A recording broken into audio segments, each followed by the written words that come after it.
এই বাংলাদেশের আওয়ামী ফ্যাসিজমের শুরুটা মূলত ৯৬ থেকেই শুরু। ৯৬-এ আলটিমেট মেজরিটি না পাওয়ার কারণে তারা তাদের সেই ইন্ডিয়ান হিজুমনি সেটাকে প্রতিষ্ঠিত করতে পারে না। তারা চেষ্টা করেছিল এই দেশে বাম রাজত্ব প্রতিষ্ঠার জন্য, ইন্ডিয়ান হেজিমনি প্রতিষ্ঠার জন্য, কালচারাল হিজিমনি, ইন্ডিয়ান যে কালচারাল হিজিমনি আছে সেটাকে প্রতিষ্ঠা করার জন্য, এমনকি পলিটিক্যাল হিজিমনির একটা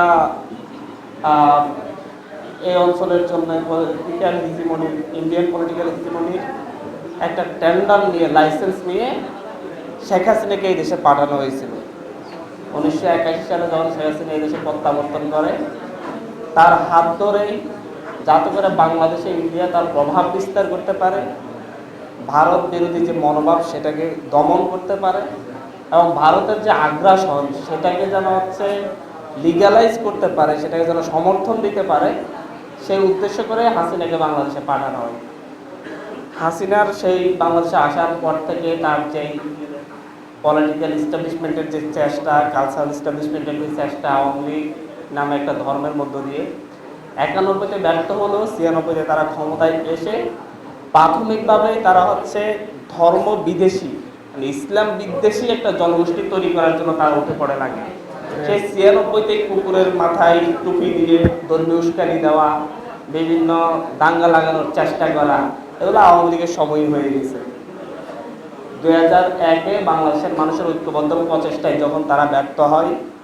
সার্কদলীয় জোট গঠন করে দেশের মানুষ ব্যাপকভাবে সার্কদলীয় জোটকে সমর্থন দেয় ইন্ডিয়ান হিজিমনির বিরুদ্ধে। তখন তারা কিছু সময়ের জন্য ব্যর্থ হলো, কিন্তু আওয়ামী লীগকে হাত করে এই দেশে একটা সন্ত্রাসবাদের উত্থান হয়েছে, মৌলবাদের উত্থান হয়েছে, বিশ্বকে এটা দেখানোর জন্য তাদের একটা প্রচেষ্টা চলতে থাকে। সেই ওয়ার অন টেরর যোগের সুযোগ নিয়ে জন বুশ মধ্যপ্রাচ্যে লড়াই শুরু করে ১/১১ হামলার সময়, যখন টুইন টাওয়ারে হামলা হয় তার পরবর্তী সময়ে, সেই সুযোগে ৯/১১ হ্যাঁ, টুইন টাওয়ারে হামলার পর থেকে তারা মধ্যপ্রাচ্যে ইসলাম বিরোধী একটা মনোভাব পুরো বিশ্বে তৈরি করে এবং ইসলামিক চিন্তাধারাকে, ধর্মীয় চিন্তাধারাকে, একটা ধর্মকে সরাসরি সন্ত্রাসবাদের সাথে জড়িয়ে দেয়। বিশ্বের দ্বিতীয় বৃহত্তম ধর্ম, যেখানে দ্বিতীয় সবচেয়ে বেশি মানুষ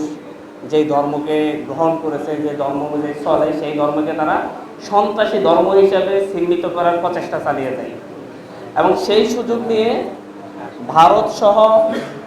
আওয়ামী লীগ এবং তার জোটসঙ্গীরা সবাই মিলে চেষ্টা করে বাংলাদেশেও মৌলবাদের উত্থান হচ্ছে,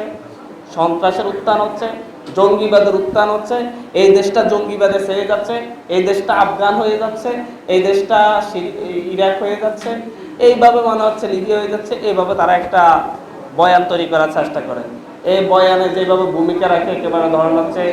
ভারতের আনন্দবাজার পত্রিকা, আর তাদের কিছু এজেন্ডায় এই দেশেও কিছু এরকম পত্র পত্রিকা ছিল, তারা শুরু করে। দেখা যায় যে সেই যে আপনার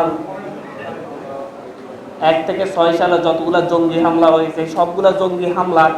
যদি কানেকশন খুঁজে বের করা হয়, দেখা যায় যে এদের প্রত্যেকে কিন্তু ট্রেনিং করে আসছে ভারত থেকে, ভারতের সীমানা থেকে ট্রেনিং করে সেই দেশে আক্রমণ করতো, হামলা করতো, কিন্তু এই দেশের মানুষের উপর দায় চাপানো হতো। এটার উপর ভর করে তারা যাতে করে আর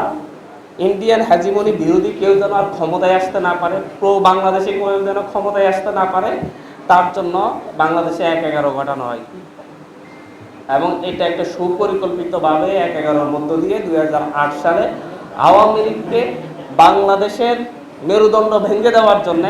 আলটিমেট মেজরিটি দিয়ে একটা সূক্ষ্ম কারচুপির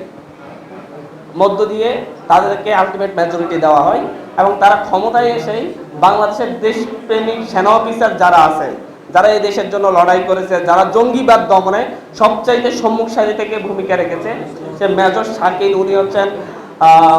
এই পার্বত্য অঞ্চলে যেই নিরাপত্তা ঝুঁকি তৈরি হয়েছিল, এখানে কারা এসে আক্রমণ করেছিল, এই পুরো ম্যাপটা ভারতে গিয়ে ভারতের সীমানা থেকে যেখানে তারা এই অঞ্চলের জঙ্গিদেরকে প্রশিক্ষণ দেওয়া হয়, সেই ম্যাপটা